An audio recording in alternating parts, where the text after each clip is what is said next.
नमस्कार दोस्तों, स्वागत है आपका फिर से एक और नई वीडियो में। आज हम आपके लिए लाए हैं भूगोल से रिलेटेड टॉप 30 क्वेश्चंस जो कि आपकी परीक्षा के लिए बहुत ही ज़्यादा महत्वपूर्ण हैं। तो वीडियो को लास्ट तक ध्यान से देखिएगा। अगर आप चैनल पर नए हैं तो चैनल को सब्सक्राइब करना ना भूलें। तो बिना देरी किए वीडियो को शुरू करते हैं। तो आज का हमारा पहला सवाल है कि भारत की सबसे लंबी नदी कौन सी है। तो जो भारत की सबसे लंबी नदी है वो गंगा नदी है। आपका ऑप्शन बी सही जवाब रहेगा। अगला सवाल है कि विश्व का सबसे बड़ा महाद्वीप कौन सा है। तो जो विश्व का सबसे बड़ा महाद्वीप है वो एशिया महाद्वीप है और विश्व का सबसे छोटा जो महाद्वीप है वो ऑस्ट्रेलिया महाद्वीप है। यानी यहाँ आपका ऑप्शन डी सही जवाब रहेगा। अगला सवाल है कि पृथ्वी को किस नाम से जाना जाता है। तो जो पृथ्वी है उसे नीला ग्रह नाम से भी जाना जाता है। आपका ऑप्शन बी सही जवाब रहेगा। अगला सवाल है कि भारत का क्षेत्रफल विश्व के कुल भौगोलिक क्षेत्रफल का कितना प्रतिशत है। तो जो भारत का क्षेत्रफल है वो विश्व के कुल भौगोलिक क्षेत्र के 2.4% है। आपका ऑप्शन बी सही जवाब रहेगा। अगला सवाल है कि किस ग्रह को भोर का तारा कहा जाता है। तो जो भोर का तारा होता है वो शुक्र ग्रह को कहा जाता है और इसी को शाम का तारा भी कहा जाता है। आपका ऑप्शन सी सही जवाब रहेगा। अगला सवाल है कि सुंदरबन डेल्टा कौन सी नदियाँ बनाती हैं। जो सुंदरबन डेल्टा नदियाँ बनाती हैं वो गंगा और ब्रह्मपुत्र में मिलकर के बनाती हैं। आपका ऑप्शन सी सही जवाब रहेगा। अगला सवाल है कि भारत में खारे पानी की सबसे बड़ी झील कौन सी है। तो भारत में खारे पानी की सबसे बड़ी जो झील जो है वो चिल्का झील है। आपका ऑप्शन बी सही जवाब रहेगा। अगला सवाल है कि पृथ्वी पर दिन और रात किसके कारण होते हैं।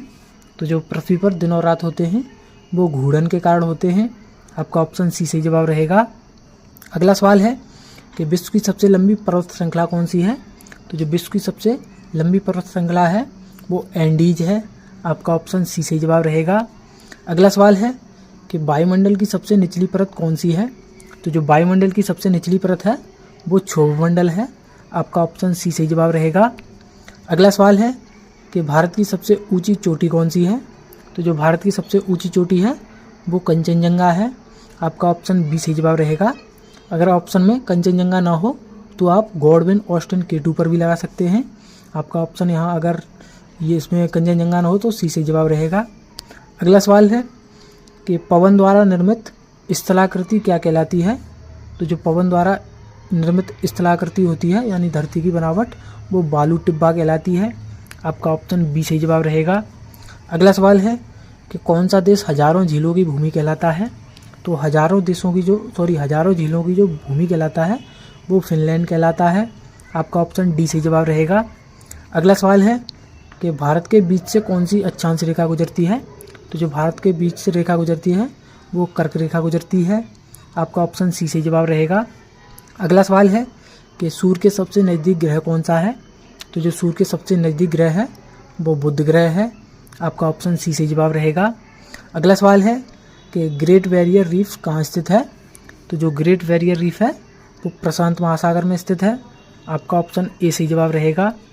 अगला सवाल है कि भारत का मानक समय किस रेखा से लिया गया है। तो जो भारत का मानक समय लिया गया है वो 82 डिग्री 30 पूर्व से लिया गया है। आपका ऑप्शन बी सही जवाब रहेगा। अगला सवाल है कि विश्व का सबसे गहरा महासागर कौन सा है। तो जो विश्व का सबसे गहरा और सबसे बड़ा महासागर है वो प्रशांत महासागर है। आपका ऑप्शन सी सही जवाब रहेगा। अगला सवाल है कि रेगुर मिट्टी किसे कहते हैं। तो जो रेगुर मिट्टी होती है वही काली मिट्टी कहलाती है। आपका ऑप्शन सी सही जवाब रहेगा। अगला सवाल है कि विश्व का सबसे बड़ा मरुस्थल कौन सा है यानी विश्व का सबसे बड़ा रेगिस्तान कौन सा है। तो वो सहारा रेगिस्तान है और भारत का सबसे बड़ा रेगिस्तान थार रेगिस्तान है। यानी यहाँ आपका ऑप्शन डी सही जवाब रहेगा। अगला सवाल है कि भूकंप मापने का उपकरण कौन सा है। तो जो भूकंप मापने का उपकरण है वो सिस्मोग्राफ है। आपका ऑप्शन सी सही जवाब रहेगा। अगला सवाल है कि भारतीय प्रायद्वीप की सबसे लंबी नदी कौन सी है। तो जो भारतीय प्रायद्वीप की सबसे लंबी नदी है वो गोदावरी है। आपका ऑप्शन डी सही जवाब रहेगा। अगला सवाल है कि वायुमंडल में सबसे अधिक कौन सी गैस पाई जाती है। तो वायुमंडल में सबसे अधिक नाइट्रोजन पाई जाती है जो कि लगभग 78% पाई जाती है। आपका ऑप्शन सी सही जवाब रहेगा। अगला सवाल है कि पनामा नहर किन महासागरों को जोड़ती है। तो जो पनामा नहर है वो अटलांटिक और प्रशांत महासागर को जोड़ती है। आपका ऑप्शन बी सही जवाब रहेगा। अगला सवाल है कि भारत की सबसे पुरानी पर्वत श्रृंखला कौन सी है?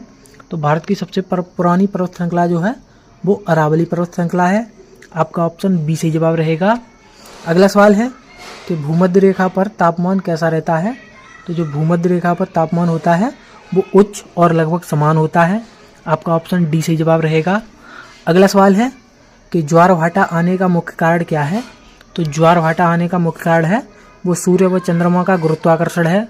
आपका ऑप्शन सी सही जवाब रहेगा। अगला सवाल है कि टेरा रोसा किस मिट्टी से संबंधित है? तो जो टेरा रोसा है वो लाल मिट्टी से संबंधित है। आपका ऑप्शन बी सही जवाब रहेगा। अगला सवाल है कि भारत में सबसे अधिक वन क्षेत्र वाला राज्य कौन सा है? यानी सबसे ज़्यादा वन किस राज्य में है? तो वो मध्य प्रदेश में है। आपका ऑप्शन डी सही जवाब रहेगा। आज का हमारा अंतिम सवाल है कि विश्व का सबसे ऊंचा पठार कौन सा है? तो जो विश्व का सबसे ऊंचा पठार है वो तिब्बत का पठार है। आपका ऑप्शन सी सही जवाब रहेगा। तो उम्मीद करते हैं आपको ये वीडियो पसंद आई होगी। अगर वीडियो पसंद आई हो तो वीडियो को लाइक करके चैनल को सब्सक्राइब करना ना भूलें। मिलते हैं अगली वीडियो में, तब तक के लिए धन्यवाद।